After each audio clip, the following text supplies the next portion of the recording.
ध्यान दीजिए class 9 question number 5 है। 5 क्वेश्चन नंबर 4 है। बाकी हमने 3 बना दिया है, लेकिन आप लोग के लिए मैं बनाने जा रहा हूँ ये वीडियो। ध्यान दीजिएगा, ये क्वेश्चन आप लोग का लिखा हुआ है कि 2y पर cube plus y square minus का 2y माइनस का 1। इस प्रकार के क्वेश्चन को हल करना है कि कैसे हल होगा यदि y के पावर 3 घात हो। मैं यहाँ पे एक चीज ध्यान से देखा कि यदि मैं कॉमन लेता हूँ y स्क्वायर तो ये वाला पद इजीली भी आ सकता है। ध्यान से देखिएगा, मैं केवल इसी सवाल में 2 तरीका है, बाकी में आप नहीं 2 तरीका यूज कर सकते हैं क्योंकि यहाँ पे इजीली कॉमन हो जाएगा। देखिए कैसे, यहाँ से क्या y स्क्वायर कॉमन है दो पद में से, ठीक है, तो कॉमन लेंगे तो बचेगा कितना आपका 2y बचेगा।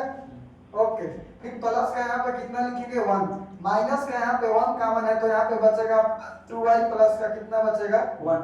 देख रहे हैं, एक कैली में आ गया, ठीक है, तो इसको एक ब्रैकेट में लिख लेंगे कि 2y प्लस का 1 और बाकी का ये बचा हुआ इसको एक ब्रैकेट में लिखेंगे अर्थात y स्क्वायर माइनस का 1। और आप सभी लोग को पता है कि a स्क्वायर माइनस का b स्क्वायर, मैं लिख दे रहा हूँ a स्क्वायर माइनस का b स्क्वायर बराबर फार्मूला होता है एक ब्रैकेट में a माइनस b, दूसरे ब्रैकेट में प्लस का b। तो यहाँ पे हम लोग लिखेंगे तो ये क्या हो जाएगा 2y प्लस का 1 और फिर ब्रैकेट में क्या हो जाएगा आपका y माइनस का 1, इसका हो जाएगा y प्लस का 1। इसका डायरेक्टली आंसर खत्म।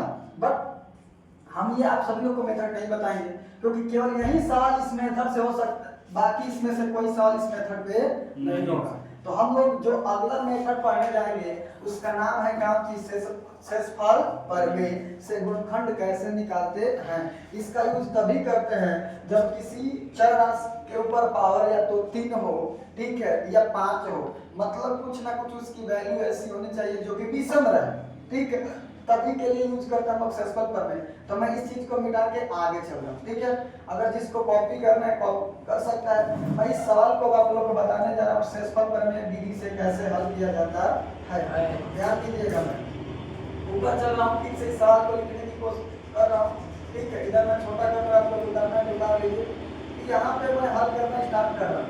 लिखा है आपका 2y क्यूब प्लस का माइनस का 2y माइनस का 1 है ना।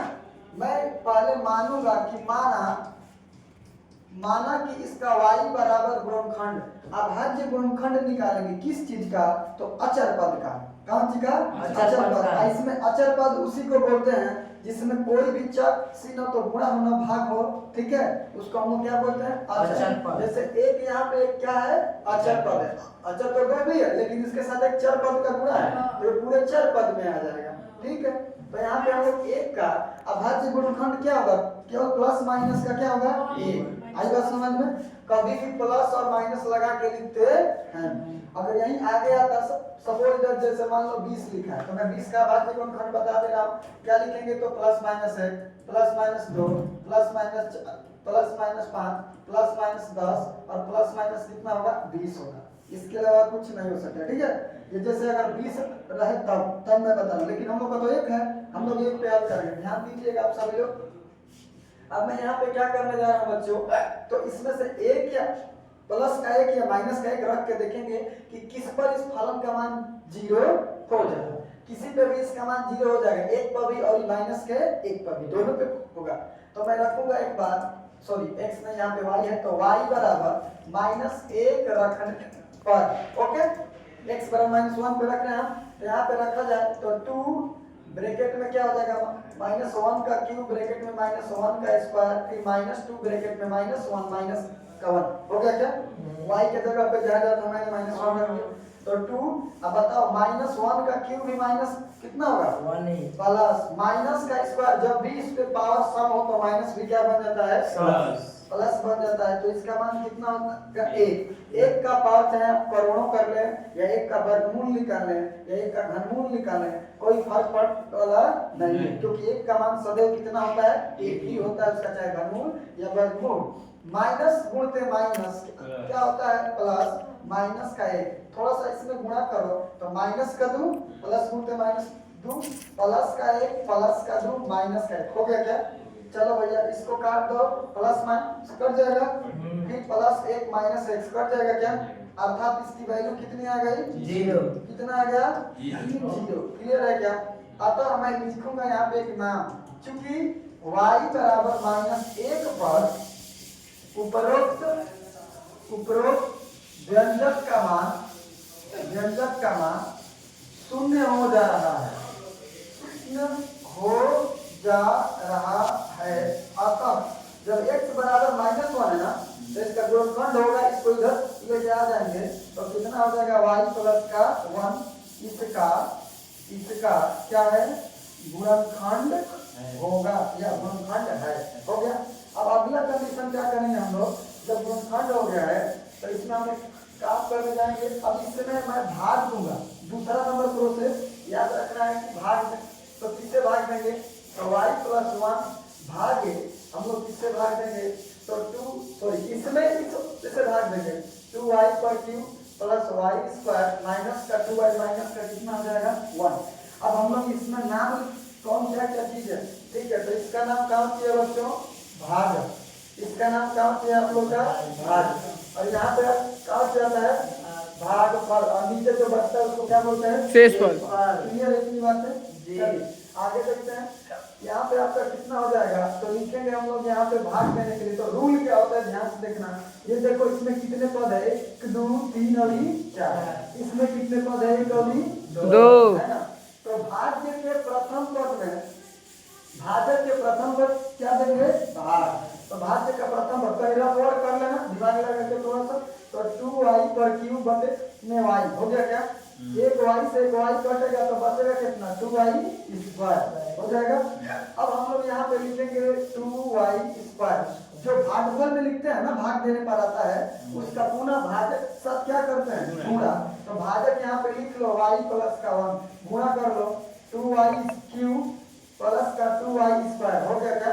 जो गुणा करने पर आया है ना इसको हम लोग कहाँ पे लिखते हैं, भागफल के नीचे, भागफल के नीचे, तो भागफल के नीचे लिखेंगे तो क्या क्या हो जाए, तो देखिए 2y पर क्यूब प्लस का 2y स्क्वायर, उसके बाद हम लोग ये रफ वर्ग है तो मिटा दें, उसके बाद हम लोग रेखा खींचेंगे और सदैव कौन सा नियम घटाने का नियम, सदैव कौन सा नियम प्लस है तो जब ये चिन्ह लगा देंगे ना तो ऊपर का चिन्ह का मान कोई नहीं रहेगा, यही वाला चिन्ह वैल्यूएबल है।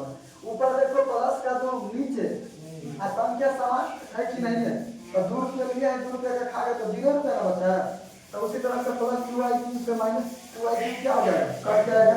आगे इसमें देखिए प्लस का क्या है y और माइनस का क्या है 2y square, plus minus minus plus minus, तो यहाँ पे क्या लिखेंगे माइनस का y स्क्वायर, एक बार यहाँ से उतार लीजिए माइनस का 2y, पुनः वही प्रोसेस जो अभी हमने किया था, माइनस का y स्क्वायर भागे क्या लिखेंगे y, इसमें इससे भाग देंगे, ठीक है, तो कटेगा तो बचेगा माइनस का, तो यहाँ पे हम लोग क्या लिखेंगे भागफल में माइनस का, जो भाग देने पर आएगा उसको लिखते हैं भागफल में, पता है ना, जो भागफल में लिखते हैं उसका पुनः भाजक के साथ क्या करते हैं गुणा करो, तो माइनस का y स्क्वायर माइनस का कितना हो जाएगा, क्योंकि माइनस गुणते प्लस क्या होता है माइनस गुणते प्लस क्या होता है, और y गुणते y पर 2 घात y का y, इसको कहाँ लिखेंगे भाज्य के नीचे, तो माइनस का y स्क्वायर माइनस का y मिटा दिया जाए। उसके बाद सदैव खींचते हैं एक रेखा और हमेशा घटाने का नियम, प्लस माइनस है तो क्या माइनस है तो क्या हो जाएगा,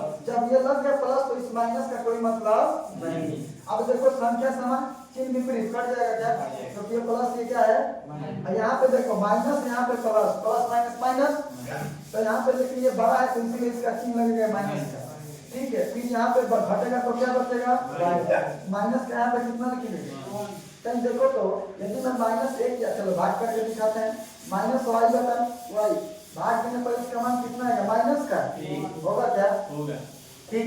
अब ये माइनस का 1 है तो यहाँ पे हम लोग लिख लेंगे माइनस का 1, जो भागफल में लिखते हैं पुनः भाज्य के साथ क्या करते हैं गुणा, अब गुणा करेंगे तो यहाँ पे कितना हो जाएगा माइनस का y माइनस का 1, रेखा खींचेंगे सदैव कौन सा नियम घटाने का, माइनस है तो जब देखो तो संख्या समान चिन्ह विपरीत कट जाएगा, संख्या समान चिन्ह विपरीत कट, इसका मान कितना आ गया। अब आप लोग पढ़े होंगे क्लास 6 7 5 में ही पढ़ा दिया जाता है कि फार्मूला क्या होता है बच्चों, कि भाज्य बराबर सूत्र होता है भाजक गुणते क्या होता है भागफल प्लस का क्या होता है शेषफल, हमको इसको क्या बोलेंगे शेषफल, तो हम लोग का जो भाज्य है जो उसमें आया है मैं इसको लिख सकता हूँ कि y प्लस का 1, यही है ना भाजक, देख लो भाजक का मान देख लो, यहीं पे है क्या, यही ना है भाजक, y प्लस का 1 गुणते भागफल का मान कितना है, तो यहाँ पे लिखो 2y² माइनस y माइनस क्या लिखेंगे 1 प्लस का क्या लिखेंगे, हो जाएगा। चलो अगला कंडीशन देखते हैं हम लोग, तो यहाँ पे क्या बचेगा आप सभी लोग का, तो यहाँ पे हो जाएगा आपका y प्लस का 1। आज बताओ इस पे कौन घात, द्विघात समीकरण। अगर किसी भी चर राशि के ऊपर कितना घात, तो उसे क्या बोलेंगे, द्विघात समीकरण। ठीक है, अब द्विघात में कौन का मान आता है हमेशा 2। अब इसका मैं यहीं पे हल करने जा रहा हूँ, ध्यान से देखना। शुरू वाले पद का अंतिम वाले पद के साथ क्या करेंगे, गुणा। तो बताओ माइनस का 2y² गुणते माइनस का गुणा करेंगे तो माइनस का 2y² होगा कि नहीं होगा। अब ये आया जितना गुण फॉर्मूला उसका केवल कितना जगह खंड करेंगे, 2 जगह, तो y² का y क्या होगा, और 2 का गुणनफल 2 और कितना होता है 1, तो एक जगह 2 लिख दो, एक जगह कितना लिखेंगे 1। गुणनफल हमारा कौन सी है, माइनस में ना, तो एक जगह प्लस लगा, एक जगह। अब ये डिसाइड करेगा बीच वाला पद कौन सी है, माइनस। बड़ा के कौन सी, इस दोनों में बताओ बड़ा कौन है 2, तो इसके साथ माइनस और इसके साथ क्या हो जाएगा प्लस। देख लो घटा आ जाएगा क्या, इसी को बीच वाले पद के पास लिखेंगे, कहां पे, तो बताओ 2y² माइनस का 2y प्लस का y, ना एक नहीं लिखते हैं चर पर, बस हम तो 16 क्या है, और फिर माइनस का कितना हो जाएगा 1 हो गया। अच्छा किसी संख्या में अगर 0 जोड़ेंगे तो इस संख्या में आएगी, बताओ यहाँ पे, तो y प्लस का 1, ये आपका रफ वर्ड था, मैंने आपको समझा कि ब्रैकेट में यहाँ पे कितना हो जाएगा, देखो दो पद में से हमेशा क्या लेते हैं कॉमन, यानी ताकत है जो 2 है, यहाँ भी 2 है, तो कॉमन हो जाएगा। यहाँ पे बताओ y है, यहाँ पे y है, कॉमन हो जाएगा, मतलब यहाँ से कॉमन है 2y, तो यहाँ पे बचा कौन चीज, जब देखो y, यहाँ पे माइनस का, देखो पूरा जब निकल गया तो माइनस एक ही बचा है। यहाँ पे देखो कितना है, कुछ नहीं कॉमन है तो कितना है, जहाँ पे कुछ नहीं कॉमन वहाँ पे एक कॉमन, तो ब्रैकेट में बचा आपका y माइनस का 1 ब्रैकेट क्लोज। अब देखिए इसको मैं आगे कैसे लिखूंगा, तो y प्लस का 1 ब्रैकेट में, इसको एक ब्रैकेट में कर लो तो y माइनस का 1 हो गया क्या, इसको एक ब्रैकेट में कर लो तो 2y प्लस का 1, यही आपका क्या होगा आंसर होगा। और नहीं तो आप लोग देख लेना कि अभी जो हल किए थे वीडियो में दूसरी होगा। ठीक है, ओके, जय हिंद।